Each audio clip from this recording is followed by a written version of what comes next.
To start, I'm wondering if you can just kind of tell me a little bit about how you kind of got involved with this project, because I know you've worked with Robert Eggers before on The Witch and The Lighthouse and The Northman, and those are all great movies. And I remember hearing Robert Eggers just talk about how he's been trying to get this movie made for a long time. Kind of at what point did you get involved, and what was kind of your reaction when you got that call saying we're doing Nosferatu and he wants to work with you again? I mean, we've been friends for a long time. I met him 17, 18 years ago, actually. Um, so, we did a short film together. Then we just started hanging out. We'd just do these man dates where we'd go, look at Dürer engravings at the Met and other such, things. Um, and then we would just hang out because we were just like in our 20s. We're not working. I'm sleeping on a French couch. It's like, okay, so we really got to just be friends and just talk about, just learn each other, personally and aesthetically, for I think 7 years before The Witch was made, so then it's just sort of, then we made a short film in preparation for The Witch, basically over a long weekend, and then we made that movie. And so I don't want to take them for granted. I always say, like, if you choose to work with me again, blah blah blah. But it's just sort of, whenever there's a new idea, it's like, well, this is here's the new one, and I hear about it before it's even officially happening. You know what I mean? Sure. So we get to talk about these movies sometimes for years before there's a script, in a couple of cases. So that really, in addition to a long prep that we now enjoy, there's also this gestation period that's like, things can come about very organically that I really love, without pressure, because there's enough on set.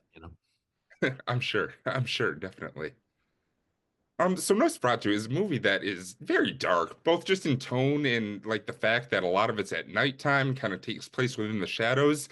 And I love kind of the work you're doing here because it's a dark movie, but like I'm not squinting the whole time to see what's happening, and there's been examples of that where things are maybe too dark. I'm just kind of wondering how big of a challenge was that in general, kind of creating and filming and making these like sequences that are dark but still like actually visible to see.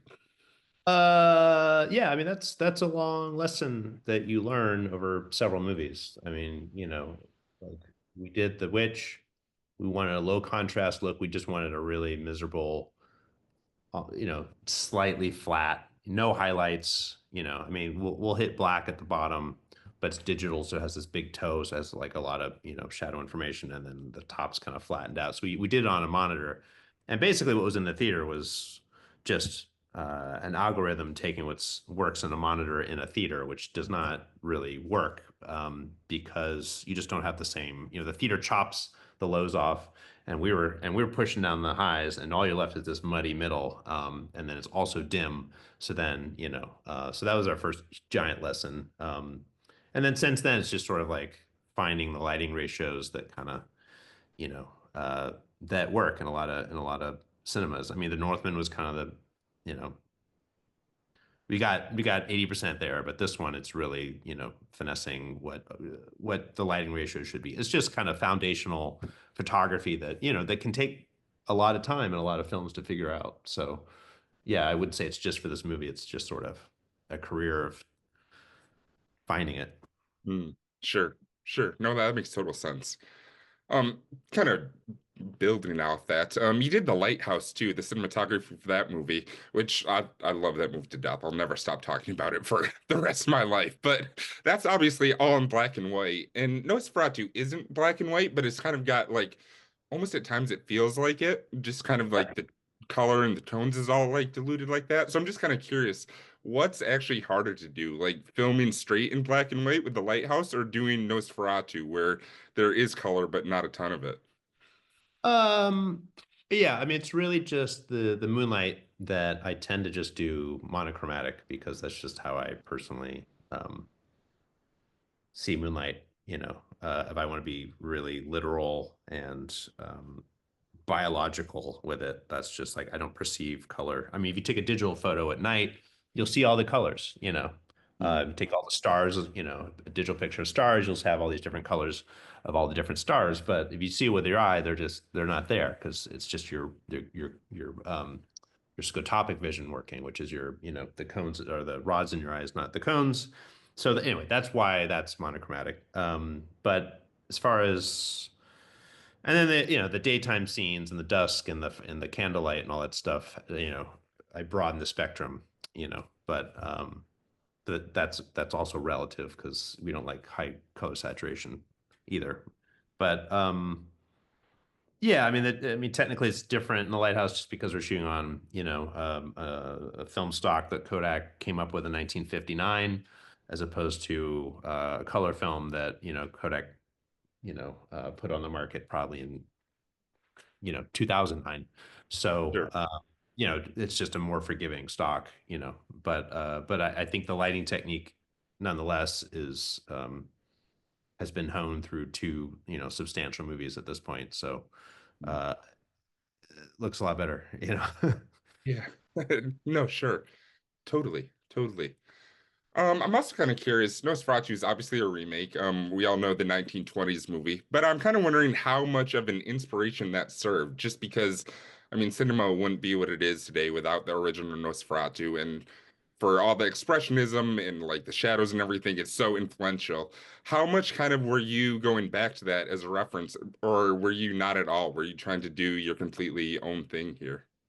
Yeah, I mean, it was important that we not do expressionism. It was important that we do romanticism because it takes place in 1838. That's probably the simplest reason. Also, that a film made now is not really going to be like a film made then, regardless. But I mean, it's a bunch of reasons. Like we're just not, our lighting is just going to be kind of a very sweetened, curated version of naturalism, whatever that means to us.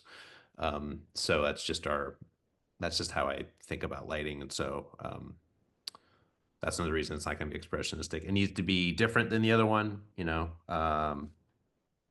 so, this kind of needs to set its own course. Otherwise, I don't know how it justifies itself.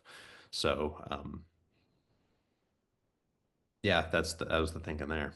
Yeah, sure. No, that makes sense. And again, I love Nosferatu because it has such a distinct look, and I mean, it's totally different. I mean, I think one of my favorite shots is something we see in the trailer, but it's that image of like Count Orlok's hand like descending upon the whole village, and like you can see it overtaking it. I loved that. I was just kind of curious how you actually like did that because it looks so cool.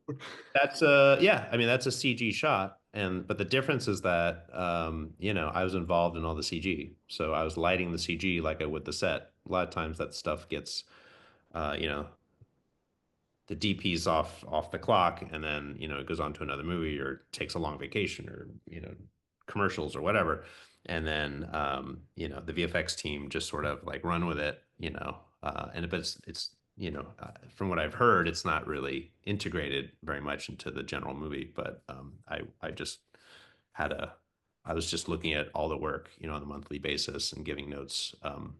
So yeah, it was important that all that CG stuff is lit, to the same lighting ratios, has exactly the same color palette and tonality as the other footage. So hopefully, so it doesn't feel like CG. So yeah, and then the Moonlight's just as hard. It has the same quality hardness, like you even go into the math, like you put a moon on screen, it needs to be 1/80th of the width of the shot because, that's what it would be. Sometimes you see a movie and it's like the moon's like this big. It's like, well, that's you know. Yeah, So I would think so too. It's immediately, yeah.